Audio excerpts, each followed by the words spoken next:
Bonjour à tous and welcome to this video.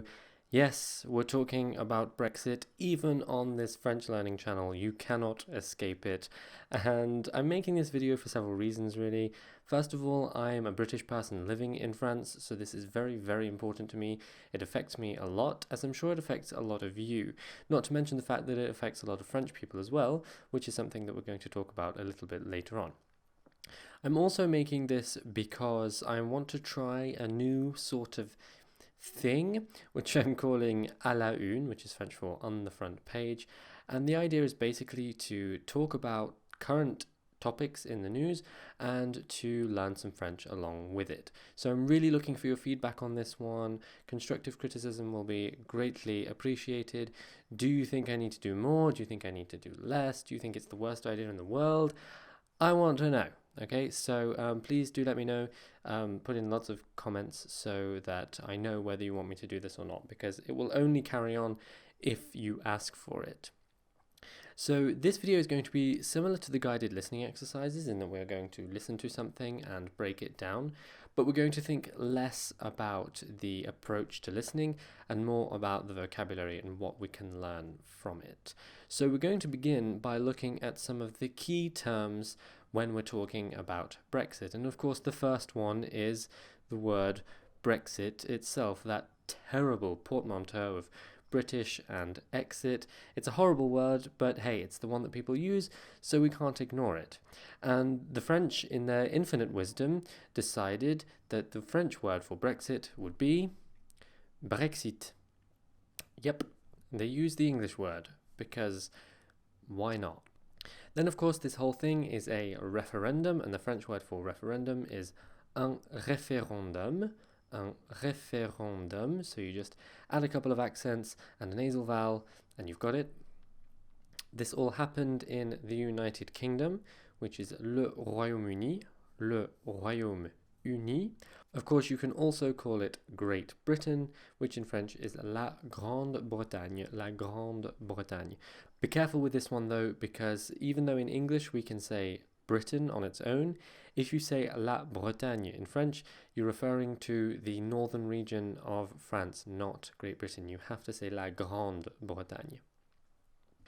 Then we have the European Union, which is of course the other major party in all of this, and that is l'Union Européenne.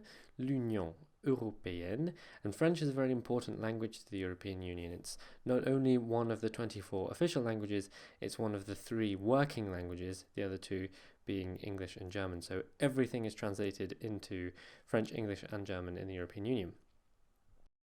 To say exit, we use the same word that we would use for like the door that you go out of. That would be la sortie, la sortie. So if we put all of that together, we can say the UK's exit from the European Union, which would be la sortie du Royaume-Uni de l'Union Européenne. La sortie du Royaume-Uni de l'Union Européenne. Literally the exit of the United Kingdom from the European Union. Or of course you could use la Grande-Bretagne, in which case it would be la sortie de la Grande-Bretagne de l'Union Européenne. La sortie de la Grande-Bretagne de l'Union Européenne. Then we have to vote, which in French is simply voter, a nice regular ER verb. And to leave the European Union is either quitter l'Union Européenne, or sortir de l'Union Européenne, sortir de l'Union Européenne, that one being literally to go out of the European Union. And the opposite of that, to remain in the European Union, is rester dans l'Union Européenne. Rester dans l'Union Européenne. So to remain and to stay in French are both the same. Then you have a campaign before the vote, and that is une campagne. Une campagne. Some of you may notice that campagne is also the word for countryside, but these 2 words are used in very different contexts, so don't worry, there's never any confusion. And in a campaign, you are either for, pour, or against, contre. So you might ask, êtes-vous pour ou contre le Brexit? Êtes-vous, are you, pour, for, ou contre, or against le Brexit? Êtes-vous pour ou contre le Brexit? Are you for or against the Brexit? And finally, there's one more word that I think is pretty useful in all of this because there was a lot of it during the campaign on both sides, and that is to lie, which is mentir. Mentir.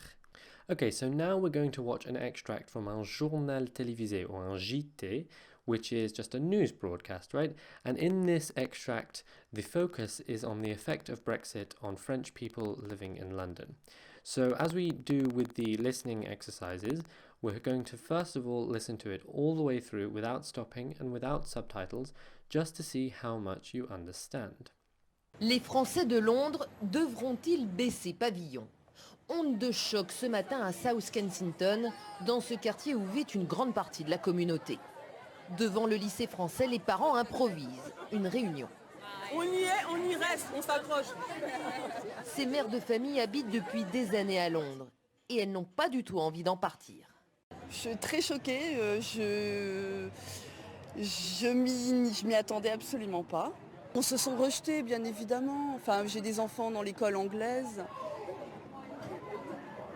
On se sent pas forcément les bienvenus. Déprime totale, franchement, je suis dégoûtée. Et je pense que les Anglais, en fait, ont commis une grande erreur, ils vont le regretter. Quelles seront les conséquences, en fait, à court terme sur, en fait, l'emploi, sur les impôts, sur les écoles? Voilà, en fait, c'est ce qu'on se pose comme question. Et chez certaines, un sentiment d'injustice ou de malchance. On contribue au pays comme des Anglais et on paye des taxes, voilà, on supporte l'économie, on dépense de l'argent et voilà, et c'est dommage. Nous, par exemple, on vient d'acheter un appartement ici. Ça va forcément faire chuter la valeur de ce bien. C'est pas un bon point pour nous, je pense, à ce niveau-là. Un peu plus loin, cette libraire s'interroge sur les conséquences que peut avoir la dépréciation de la livre, la monnaie anglaise, sur son commerce. Moi, donc, j'importe des livres français que j'achète en euros, que je revends en sterling. Donc, il y a une question de taux de change, évidemment. Le manager de la crêperie, lui aussi, est français. Et le Brexit risque d'avoir un réel impact sur son affaire. Comment on va faire? Comment on va faire avec les visas, le staff, pour amener de la main-d'œuvre, importer des ingrédients de l'étranger, de l'Europe? Environ 300 000 Français vivent ici à Londres, parfois surnommée la 6e ville de France. Une communauté qui ce matin se réveille avec énormément de questions sur sa place et son avenir dans le pays. Okay, so now you've seen it all the way through, let's break it down a little bit by bit, starting with the very first thing that we hear. Les Français de Londres devront-ils baisser pavillon? Les Français de Londres devront-ils baisser pavillon? Les Français de Londres devront-ils baisser pavillon? So, les Français de Londres are the French people of London. Devront-ils? So, I don't want to talk too much about grammar in this video because it isn't a grammar video, but devront-ils is the simple future tense of devoir. And so what we're saying here is, will they have to? And baisser pavillon. Baisser pavillon is an idiomatic expression which essentially means to give in or to give up, to accept the fact that you've lost, right? So, will French people in London have to give in? Then we hear... Onde de choc ce matin à South Kensington, dans ce quartier où vit une grande partie de la communauté. Onde de choc ce matin à South Kensington, dans ce quartier où vit une grande partie de la communauté. So, onde de choc. Une onde is a wave, and choc is, of course, shock. So, une onde de choc is a shock wave. Ce matin, this morning, à South Kensington, that's the wonderfully French way of saying in South Kensington, dans ce quartier, in this neighborhood, où vit une grande partie de la communauté, where a large part of the community lives. Now you might notice here the strange word order. What we're literally saying is where lives a large part of the community. And this is a good demonstration of the difference between the way a journalist speaks and the way that people speak on a day-to-day basis. In normal spoken French, you're more likely to say où une grande partie de la communauté vit. Okay, the same word order as English. To increase the formality, though, to bring it up to a higher register, we actually put the verb after the relative pronoun où. So, où vit une grande partie de la communauté is a relatively formal way of saying where a large part of the community lives. Moving on. Devant le lycée français, les parents improvisent une réunion. Devant le lycée français, les parents improvisent une réunion. Devant le lycée français, in front of the French high school. Now, I hesitate to say the word high school because the definition of high school depends on the country that you're in. So, lycée is where you go to from roughly the age of 15 up to 18. It can be later, it can be earlier, because in France it depends on whether you've retaken a year or not, but they're roughly the ages that you spend at lycée. So in front of the French high school, les parents improvisent une réunion, the parents improvise une réunion, a meeting. On y est, on y reste, on s'accroche. So here we have on y est, on y reste, on s'accroche. I think this could be a really good revolutionary chant. On y est, on y reste, on s'accroche. On y est, on y reste, on s'accroche. But there we go, that's just me. So what does it mean? On y est, we are here. On y reste, we're staying here. On s'accroche, we're clinging on, right? So this woman is not moving anywhere, right?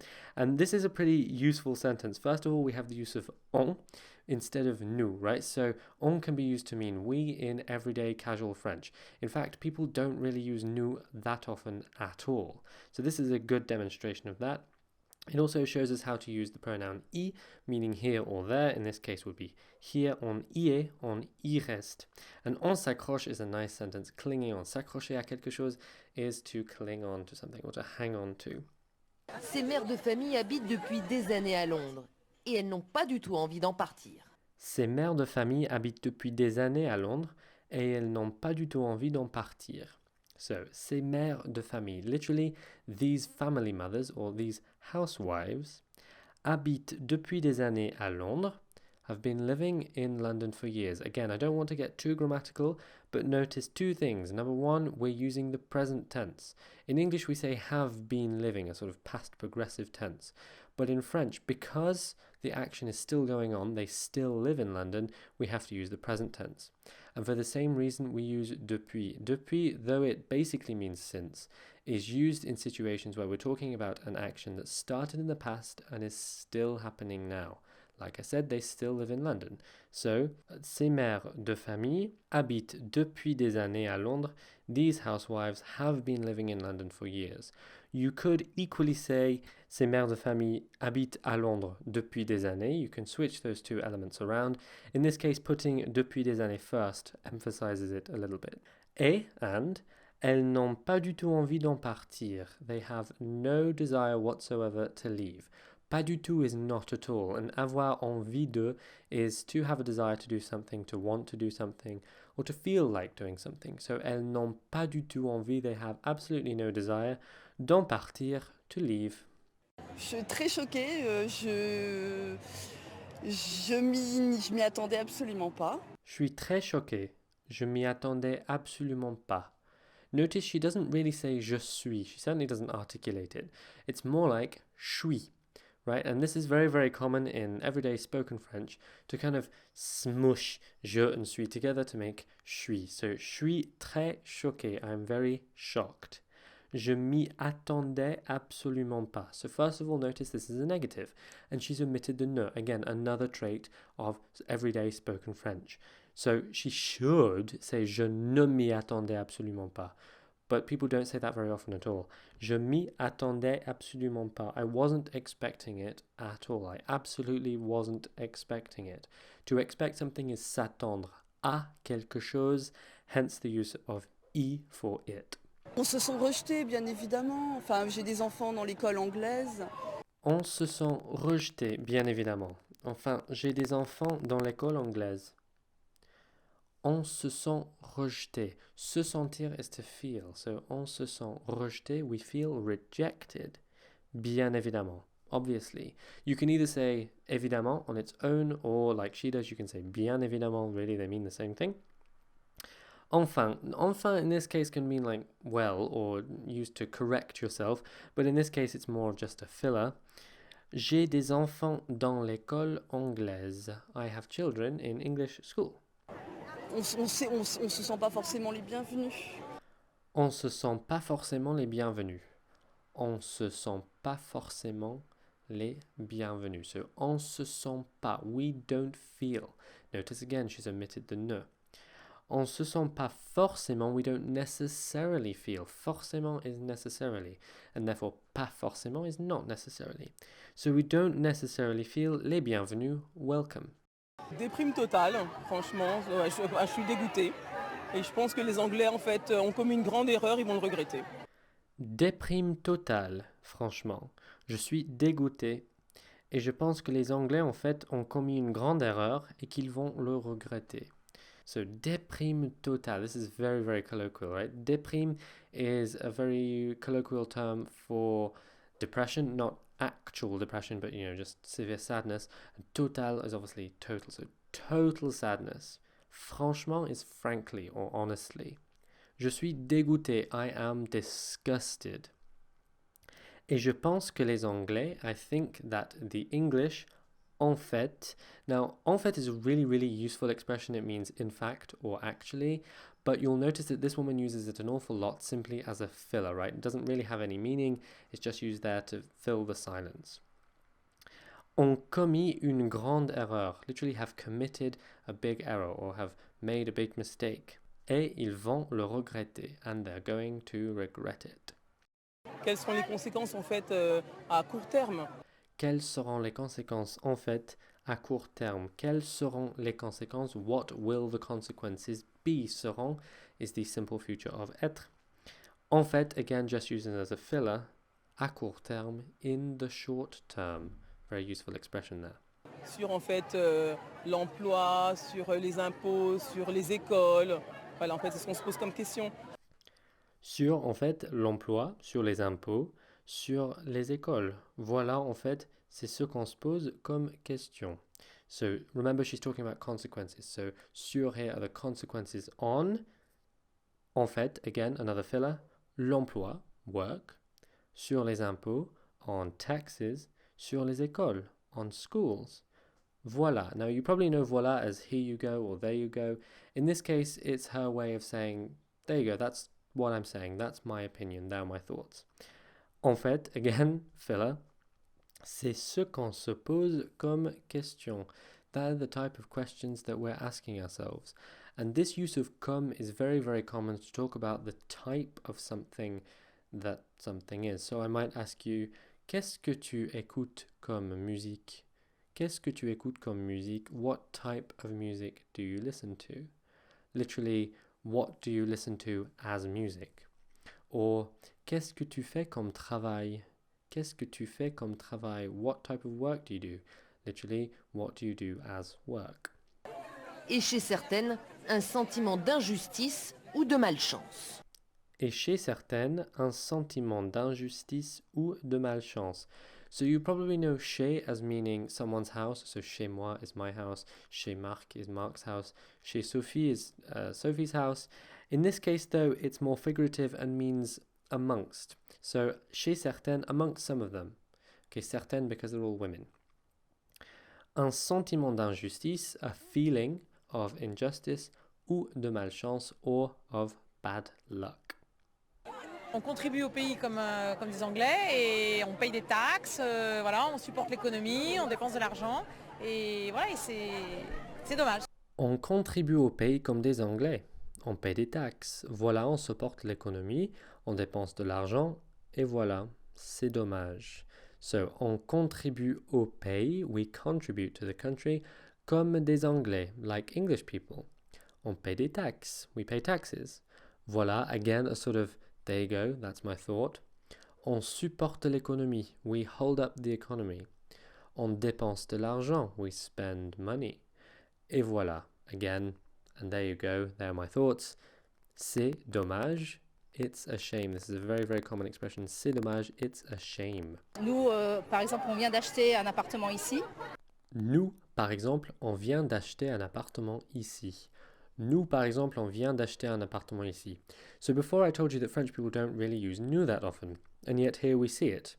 But the thing is, you'll notice she doesn't use nous and then carry on using nous. She starts with nous and then switches to on. And that's because she's using nous here to emphasize we. We, for example, okay, that's what we'd say in English. And the thing is, on, when it means we, doesn't have an emphatic form of its own. You cannot emphasize on with anything but nous, and that's why she uses it here. And it's very, very common to do that, to start with nous and then switch to on, if only because on is much, much easier. So nous, par exemple, we, for example, on vient d'acheter, we have just bought un appartement ici, a flat or an apartment here. Venir de faire quelque chose is a very, very, very useful expression used to express that something has just happened. So, on vient d'acheter, we have just bought. Ça va forcément faire chuter la valeur de ce bien. Ça va forcément faire chuter la valeur de ce bien. Ça va forcément faire chuter la valeur de ce bien. So, ça va, it is going to, or that is going to. Forcément, we already know is necessarily, but in this case, it's better to translate it as definitely or without a doubt.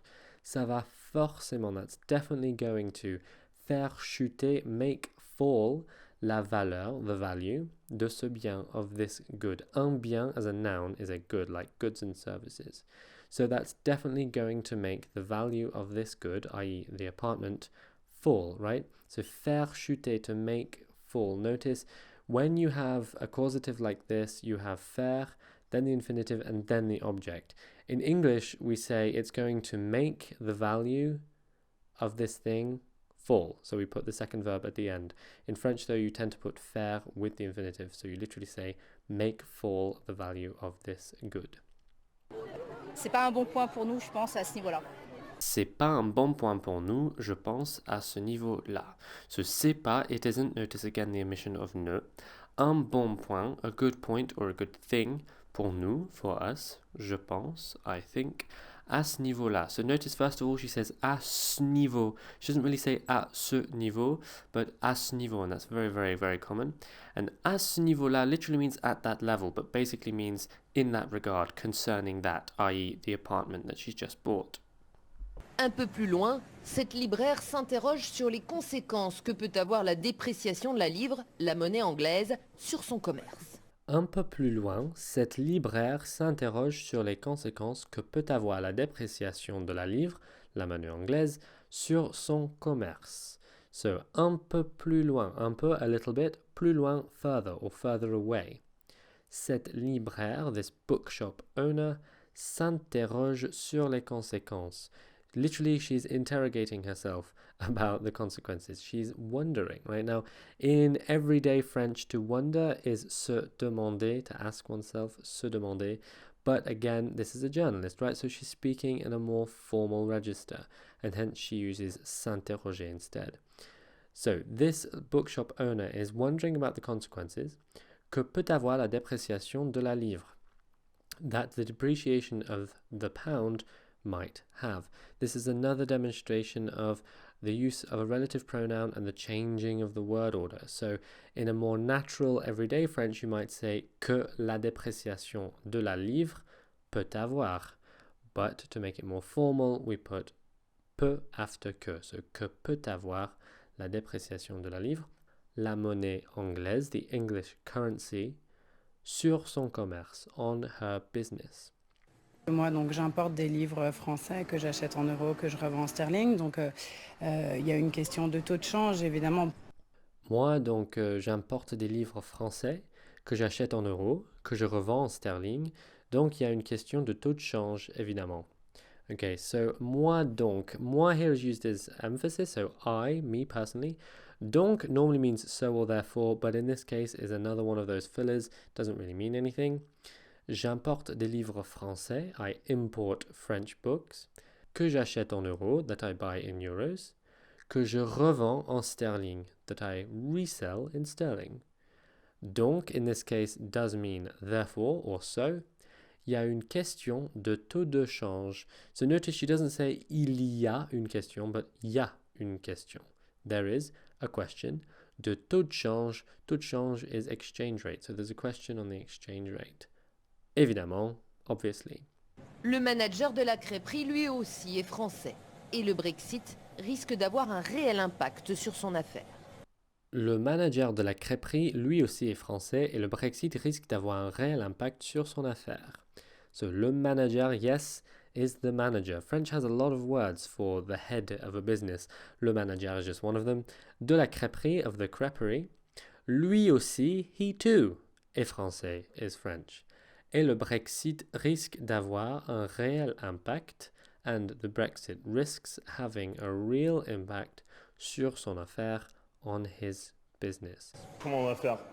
Comment on va faire avec les visas, le staff, pour amener de la main-d'œuvre, et importer des ingrédients de l'étranger, de l'Europe? Comment on va faire? Comment on va faire avec les visas du staff pour ramener de la main-d'œuvre et importer des ingrédients de l'étranger, de l'Europe? Okay, so comment on va faire? This is a very useful question. What are we going to do? Literally, how are we going to do? And it's quite common, rather than saying qu'est-ce qu'on va faire, you say comment on va faire, particularly if you're not sure how you're going to do something. Rather than what are we going to do, you know, you're asking in what way are we going to do it? Comment on va faire? Comment on va faire avec les visas du staff? What are we going to do with the staff visas? Pour ramener de la main-d'œuvre. Ramener is to bring over, to bring back. So to bring main-d'œuvre is workforce. To bring a workforce over. Et importer, and import, des ingrédients de l'étranger, ingredients from abroad, de l'Europe, from Europe. Environ 300 000 Français vivent ici à Londres, parfois surnommée la 6e ville de France. Environ 300 000 Français vivent ici à Londres, parfois surnommée la 6e ville de France. So, environ is about, roughly, 300,000 French people vivent ici à Londres, live here in London, parfois, sometimes, surnommée la 6e ville de France, nicknamed the 6th city of France. So, you see the word surnom in the verb surnommer. That is not surname. Un surnom is a nickname, and therefore surnommer as a verb is to nickname. Surname in French is just nom or nom de famille. Une communauté qui ce matin se réveille avec énormément de questions sur sa place et son avenir dans le pays. Une communauté qui ce matin se réveille avec énormément de questions sur sa place et son avenir dans le pays. Une communauté qui ce matin se réveille avec énormément de questions sur sa place et son avenir dans le pays. So, une communauté, a community, qui ce matin, which this morning, se réveille, wakes up, avec énormément de questions, with lots and lots of questions, many questions, sur sa place, on its place, et son avenir, and its future, dans le pays, in the country. Alors voilà, ça c'est le Brexit du point de vue des expatriés français habitant à Londres. C'est une situation très difficile, très complexe et très précaire. Vraiment, personne ne sait ce qui va se passer parce que aucun État membre n'a jamais quitté l'Union européenne. Et moi, je veux savoir, qu'est-ce que vous en pensez? Qu'est-ce que vous pensez de ce Brexit? Comment est-ce que vous avez voté? Ou si vous n'avez pas le droit de voter ou vous n'êtes pas britannique, comment auriez-vous voté si vous aviez eu la chance?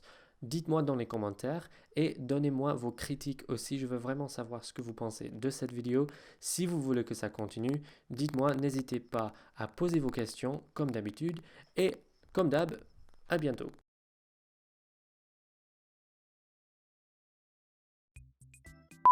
Alright, are we ready? Let's do it. Let's talk about Brexit.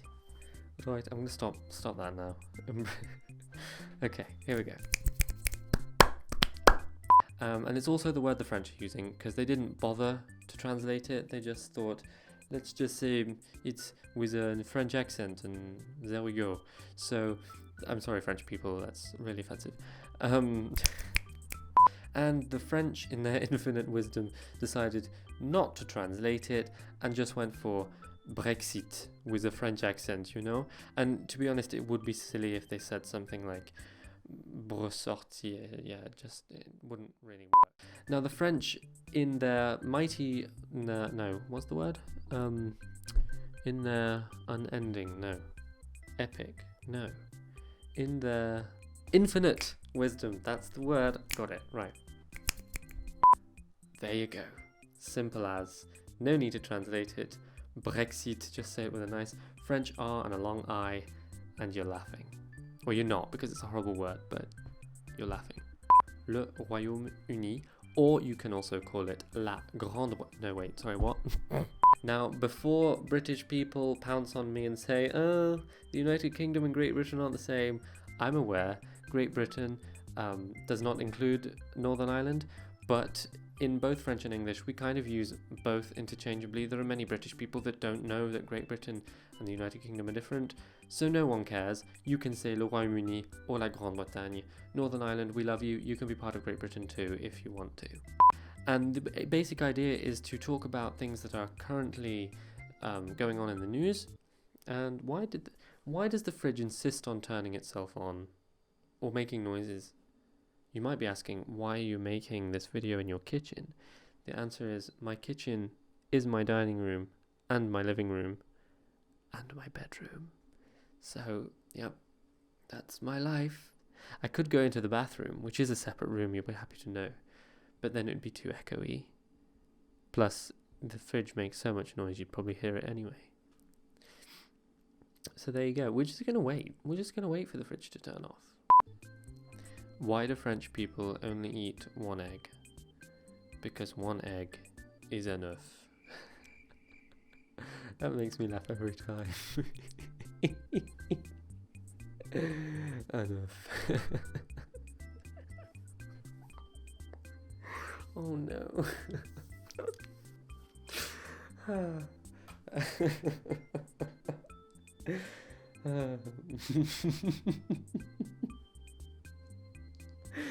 You know, I've told that joke so many times and I've known it for so many years, and yet it still makes me laugh. Enough. Okay, that's enough. Sometimes I think I'm funny. Putain. Oh my god, the plumbing. This is such a noisy house. T'as fini? Bon, ne tire plus la chasse d'eau, hein. Oh là là là là. Dites-moi, je veux vraiment savoir. Oh my god. How much water can flow through one house?